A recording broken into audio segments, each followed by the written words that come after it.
Rusi 150 mga boss or 125 na tumatagas yung langis sa parte na to. Yan, dito sa baba ng kicker mayroon dyan tornilyo, dito siya tumatagas mga boss. Hindi ko na napakita yung tagas kasi ulyanin po ang inyong lingkod mga boss. Yun mga boss, kapag ganyan yung nangyari sa motor nyo, tumatagas dito sa part na to, ganito yung nangyayari dyan mga boss. Hindi ko pa siya nakikita pero ang kutob ko ganito yung nangyari dito kasi mga boss. Sa ating crankcase, yan, mayroong sa ating crankcase mga boss, mayroon ditong tornilyo. So ito nakadikit sa chassis. Kapag maluwag yung tornilyo, yung mga Rusi mga boss is malakas yung vibration. So ito yung chassis, gumagalaw-galaw siya hanggang naubos yung alloy. So ito yung nangyari, nabutas siya no. Yan, mayroon siyang butas diyan. So babaklasin natin mga boss para makita natin kung ganito nga yung nangyari ano. Yun, ang gagawin nyo kapag ganito yung nangyari sa motor nyo, ibabaklasin yan mga boss, i-overhaul. So ibababa yung makina. Yun, natanggal ko na nga yung mga tangke, upuan, ibababa ko yung makina para makita ko kung saan nga siya tumatagas ano. Tanggalin na natin yung makina mga boss. Natanggal ko na yung mga tornilyo. So tignan natin kung ganito nga yung nangyari sa kanya no. Yeah. Gusto ko nga sana yung green na yellow green. Tornilyo pa? AR talaga? Oo, tornilyo pa. Isa?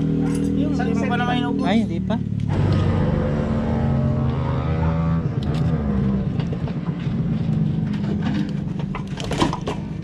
Sila magpatakbo no, pwede sila maglaro sa racetrack. Hey,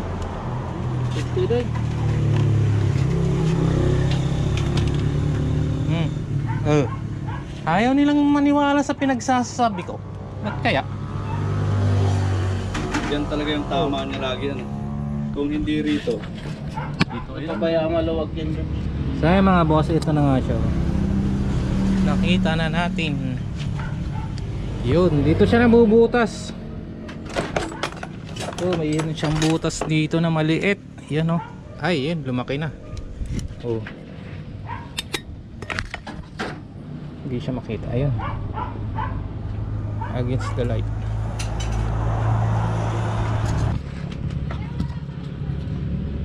Magpapabatulit kita sa gilid ng dagat. Ayan mga boss, ito yung nagiging sakit ng Rusi 125, 150 ano. Kapag napapabayaan yung maluwag yung tornilyo dito sa ilalim. Dati nakapal to dati.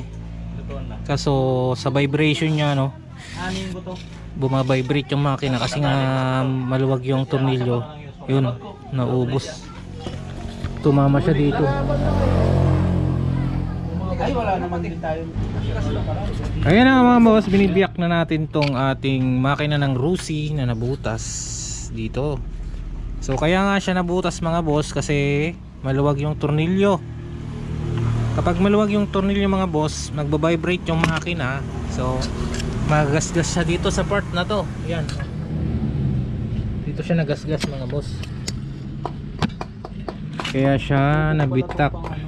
So ang kailangan natin gawin, baklasin natin lahat to para mapahinangan natin sa parteng doon sa loob, para hindi, kasi pag dito sa labas mga boss, maubos lang din, magasgas lang din siya.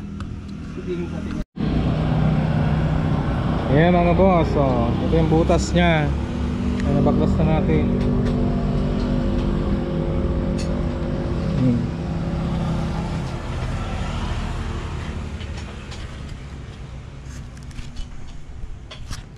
Punta tayong machine shop, papahinang natin yung yan, yung crankcase.